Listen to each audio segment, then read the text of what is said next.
And welcome to DC News Now at noon. I'm Mark Hall. I'm Annalisa Gale. And I'm meteorologist Damon Matson. Happy Monday to all. And to all, a happy Monday. It is another start of the week, and I'm not sure if I'm ready, but I know I have to get ready because it's been a long weekend. I was going to say, first off, I don't think I've seen either of you. Did you have a good holiday? Good Christmas time?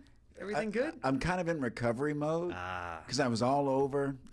Did a lot of traveling by car, ate a lot, spent a lot of time with family and friends. So it was good, but it was a long one.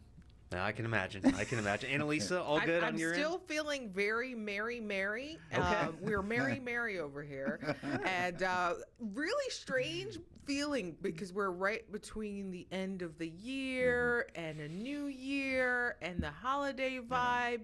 And the roads are empty. Yeah, it's Twilight Zone. Yes, Twilight it Zone. feels a little strange here in the DMV. Yeah. Oh, man. But I think weather also has been, you can see right now, the wind's starting to pick up, Damon, but weather certainly was impactful up in Pennsylvania over the weekend when we had, some pretty interesting ice and sleet and freezing rain, so that made for some challenges, but hopefully that's all behind us now. Well, I mean, that part of it is. We got the sort of tail end of that, if you will, here in the DMV. A few spots up in northern Maryland saw some of that ice and just nasty wintry precipitation that, hammered parts of Pennsylvania, New York, and New Jersey. Now, this storm system is a new one, just a few days down the road removed from that storm we saw on Friday, and we're not really seeing much precipitation. You saw that live shot in Hagerstown. The sun's coming out already, but it's more so going to be about the wind with this storm system today. Look at how nearly the entire region is covered under some sort of wind alert out across our mountain counties west of I-81 in the orange. That is a high wind warning, and then everybody else in that tan color, those are wind advisories. Within that high wind warning, we are likely to see wind gusts approaching 60 to 65 miles per hour later this afternoon into tonight, and then for the rest of the DMV, not much better. We're likely to see consistent wind gusts of 50 to 55 miles per hour. Folks, that is strong enough wind that, it's going to blow around any unsecured objects, but on top of that, we could end up seeing some power outages, possibly also some tree damage as a result. Now, so far today, we've been lucking out, but we're beginning to see some of those stronger gusts cresting over the mountains. Hagerstown just recorded a gust up to 51 miles per hour, and 40-plus mile-per-hour gusts are going to start to become common across the entire region over the next few hours. And that wind is going to have an effect. Right now, we're soaking up some very warm temperatures, our warmest of the day in the upper 50s, low 60s, but you can see how the bottom is starting to fall out to the west. It's already dropping down toward the 30s in Kaiser and Cumberland. So folks, it's going to be extremely windy, and be ready. It's going to start getting much, much colder. That's the story as we head through the rest of the day today, dropping 20 plus degrees with those temps just through the afternoon. So buckle up. It's going to be a bumpy ride. We'll detail out how long these strong winds are going to last in your full forecast coming up in just a bit. Mark and Annalisa, the wind just never gives us a break, and it's back again today, so we'll have to batten down the hatches on this one. Yeah, hopefully those Christmas decorations are gone by now. I know my husband was tired of seeing ours. He took them out down today for sure. And husbands have value. But that's a whole nother conversation. Damon, thank you. Yeah. We'll check back in just a few minutes. All right, Annalisa, one of our top stories today, tenants at a Prince George's County condo, they've been without heat, not for days, but for a month now, and management at the Marylander condominium say that vandals at a nearby homeless camp are to blame. They say that they damaged the boiler system so badly that it needs to be replaced, and Quasar Property Management took over the complex back in April, and the CEO, Ken Brown, told DC News Now that he can't get the financing to restore the heat and fix the other problems until the camp is removed by the county. Everybody seems to keep calling it a homeless camp, but we see more drugs, guns, and prostitution out there than homelessness. And right now it's actually fairly quiet behind me, but a couple days ago we tried to get in here and it wasn't very good. So who's to blame? And all that's going to be figured out. But the concern right now is really, getting this thing, getting the heat back on, because for the people that live in that community, it's certainly creating some challenges. Yeah, that's definitely tough, especially during these colder months. Hopefully, they're able to get their heat back on soon there. All right, let's switch gears now over to some health news to tell you about.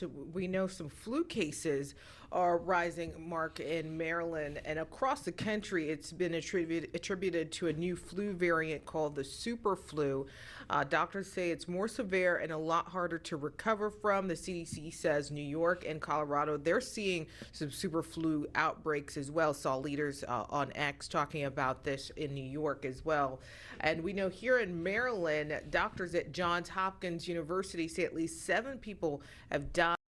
And more than 1,200 people have been hospitalized. I was just talking to our pediatrician about this last weekend. The flu case is definitely rising. So especially if you have little ones, you want to watch out, wash hands, do what you can to protect them. And also I was reading that doctors saying that it's not too late to get the flu shot if you are susceptible to this virus there. Well, so, yeah. Annalise, one thing we learned, nothing good really came from the pandemic, but one thing we did learn, you just mentioned a few moments ago about just prevention. Again, washing your hands, maybe wiping off surfaces that a lot of people touch. And don't self-inoculate yourself by rubbing your eyes or, scratching your nose or whatever the case may be. Because you said this is the super flu. Yeah. And, it seems like every year, the flu gets bad because it's the flu season. But, right now it just seems a little bit, extra. And maybe we can do some more things on our end to protect ourselves. Yeah, we'll update those numbers as well soon. The last published numbers in Maryland was before the holidays, so I'm sure we'll see an update after the holidays as well. All right, let's head to the FBI has announced it finalized plans to permanently close its headquarters at the Hoover Building in the district. Officials scrapped a nearly $5 billion plan for a new building that would have opened up in 2035 and opted instead to relocate most FBI staff to the existing Reagan building. In a post on social media, FBI Director Kash Patel says that the shutdown allocates resources where they belong. Yeah, there's definitely a lot of people watching to see what happens with the FBI building, especially in 2026. This has been a long talker here in the DMV. Where will the FBI headquarters be? So we'll wait to see what happens, what that could look like. Lots of people posting about this over the weekend as well, wondering what will happen next after this shutdown of the Hoover building there, Mark. Yeah, it's just like you said. It's been a talker. In the previous administration, a deal was done.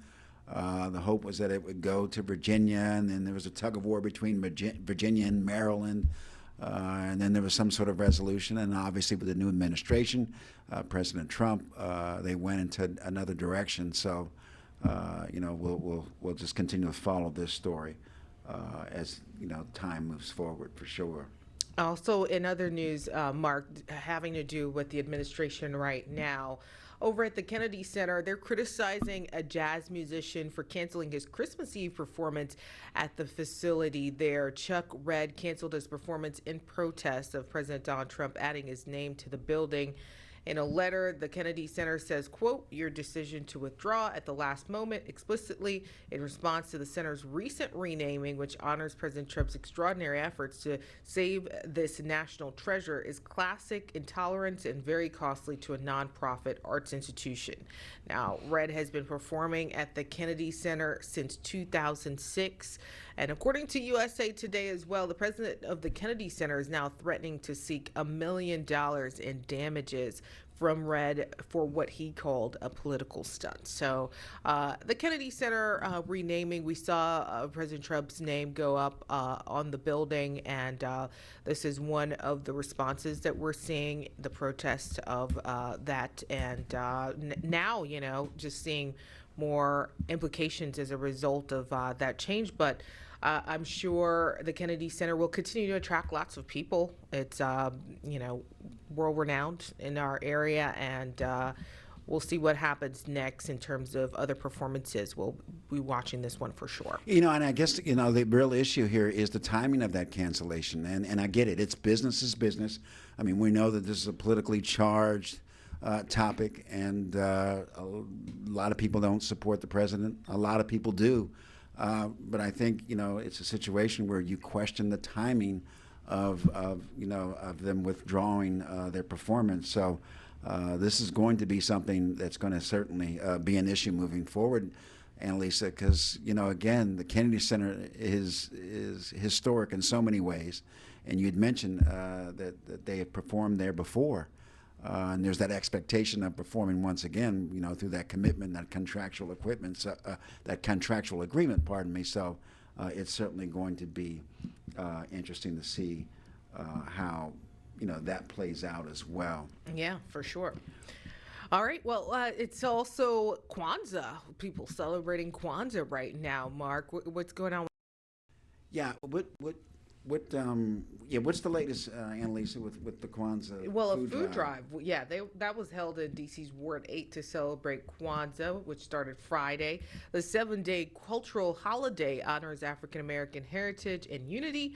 Organizers say Saturday's food drive is rooted in the holiday's value of unity, collective work, and responsibility and purpose.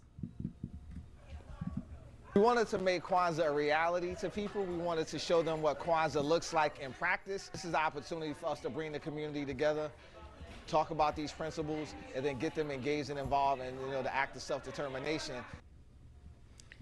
Other Kwanzaa celebrations include traditional music and dancing, and we just heard from Salim Adofo there, ANC commissioner, who is very invested in the community. I've talked to him several times out reporting in the field. And Kwanzaa is something that, you know, is definitely celebrated here in the DMV. When I was at Howard, it was a big celebration in terms of the values, the principles, and going back on the history of Kwanzaa. So definitely good to see the community in Ward 8 there celebrating Kwanzaa, Mark. Ward 8, indeed, and, you know, throughout the district as well. You know, you have so many organizations and so many people whose names we'll never know that always step up and help people, not only during the holiday season, but year-round as well. So hats off to those folks in Ward 8 doing something very special.